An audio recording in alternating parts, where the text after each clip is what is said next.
Hello friends, welcome back to my channel. কেমন আছো সবাই? আশা করি সবাই খুব ভালো আছো। খুব তাড়াতাড়ি কথা বলছি জানো তো, কেন বলো তো? আজকে একটা ছোট্টখাটো পিকনিক আছে আমাদের বাড়িতে। কি পিকনিক বলো তো? হঠাৎই মানে কি বলবো তোমাদের হঠাৎই এটা আয়োজন। সকাল সকাল সবাই মিলে ভাবছি সবাই একসাথে খাবো, বাড়ির সবাই। তো তার জন্য প্রিপারেশন চলছে। কি প্রিপারেশন চলছে দেখো, এই যে এখানে মাছ, এখানে সমস্ত কিছু জোগাড়, আর সবাই ক্যামেরা দেখে চলে গেছে ওইদিকে, কেন কেউ ক্যামেরার সামনে আসবে না সেই জন্য। চলো ভিডিওটা দেখতে থাকো তোমরা, আশা করি অবশ্যই ভালো লাগবে।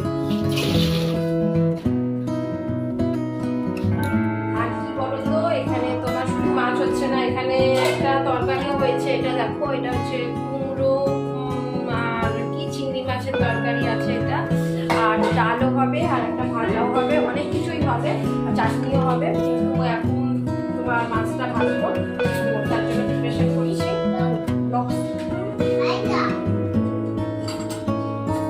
ভিডিওটা দেখতে থাকো, অবশ্যই তোমাদের ভালো লাগবে।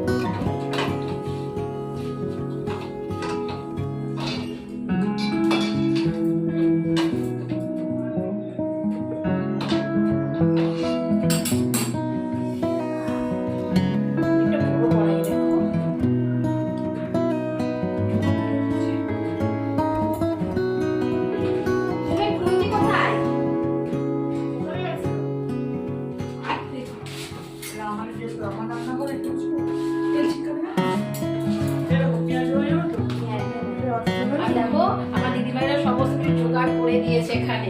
এই যে মাছ, এই যে আলু, এই যে তোমার এটা পেঁয়াজ, এখানে টমেটো কাটা হয়নি, টমেটোটা কাটবে, সমস্ত কিছু জোগাড় করে দিয়েছে। তারপরে আমি রান্না করতে হবে। কত সুখী বলো। আর বাচ্চাকে সবার সাথে পরে আলাপ করাচ্ছি, আগে রান্নাটা সেরে নিই, কারণ এখন তোমার 11:30 বেজে গেছে অলরেডি। কারণ বাচ্চা কাচ্চা খাবে, অনেকটা লেট হয়ে যাবে, যেহেতু বাড়িতে অনেকজন আমাদের ফ্যামিলিতে।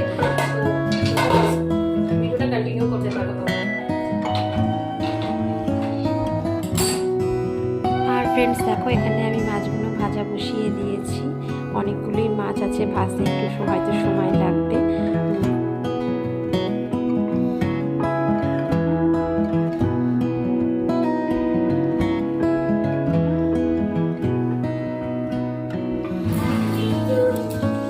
আর এই দেখো, বাড়িতে বাচ্চা কাচ্চা সব পড়ে গেছে। এটা হচ্ছে আমার কাকা শ্বশুরের বাড়ি। আর এই যে আমার কাকি শাশুড়ি, এই যে আমার কাকি শাশুড়ি দেখো, এই যে আমার কাকা শ্বশুর, একটা ছোট কাকা শ্বশুর, এই যে আমার একটা কাকা শ্বশুর, এটা আমার একটা জায়ের ছেলে। তো এই যে আমার ছেলে, এই যে এটা আমার একটা মেজো যা, এবার মশলা বানাচ্ছে। এই যে লজ্জাতে মুখ ঘোরাচ্ছে না এদিকে। এটাকে জাস্ট পিকনিক করবো না, বাড়ির সবাই মিলে একসাথে আমরা আজকে একসাথে খাওয়া দাওয়া করবো, এটাই হচ্ছে মেন কথা। কিন্তু মানে এটাকে পিকনিক বলা যায় না, মানে বাড়ির সবাই মিলে জাস্ট একটু আনন্দ করবো, সেই জন্যই আজকে আয়োজন। যেহেতু আজকে সানডে, সবাই বাড়িতে থাকে, জানেন সবার ছুটিও থাকে, তাই আজকে সবাই মিলে আনন্দ করছি। আর ফ্রেন্ডস, রান্না করতে করতে একটু বসে পড়েছি, কারণ অনেকগুলো মাছ ভাজতে একটু টাইম লাগে, তাই করতে করতে এখন 12:30 বেজে গেছে। একটা গ্যাসে ভাত বসানো, একটা গ্যাসে মাছ ভাজা বসিয়েছি। তো এখন একটু রেস্ট করছি, তারপরে আবার কাজে লাগতে হবে। আর ফ্রেন্ডস দেখো, এখানে ডালটা ফুটছে, আর এখানে মাছটা ভাজা হয়ে যাওয়ার পর আমি আলুটাকে ভালো করে মশলা দিয়ে কষাচ্ছি।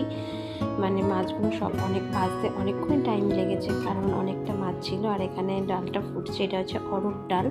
মুসুরির ডাল বা মুগের ডাল বানাইনি, এগুলো হচ্ছে কমন, কিন্তু অরহর ডালটা সবাই আমাদের পছন্দ করি, ওই জন্যই অরহর ডালটাই বানালাম। এটা আমার কাকি শাশুড়ি বানাচ্ছিল ডালটা, আর আমি এদিকে মাছের কারিটা বানাচ্ছি। আর এখানে ডালের সাথে কি ভাজা হয়েছে বলো তো? পেঁয়াজকলি আলু ভাজা, সেটা আর দেখালাম না। আরও একটা তরকারি হয়েছে, কুমড়ো আলু চিংড়ি মাছ দিয়ে একটা তরকারি হয়েছে। আর দেখো ফ্রেন্ডস, এখানে বাচ্চা কাচ্চাকে আমি খেতে দিচ্ছি, কারণ তোমার দুটো হয়ে গেছে রান্না করতে করতে, তাই বাচ্চাগুলোকে আগে খাওয়ানোর ব্যবস্থা করে দিয়েছি। আর এখানে বাড়ির সবাই রয়েছে দেখো। আর ভিডিওটা ফ্রেন্ড আজকের আমি এখানেই শেষ করলাম, টাটা।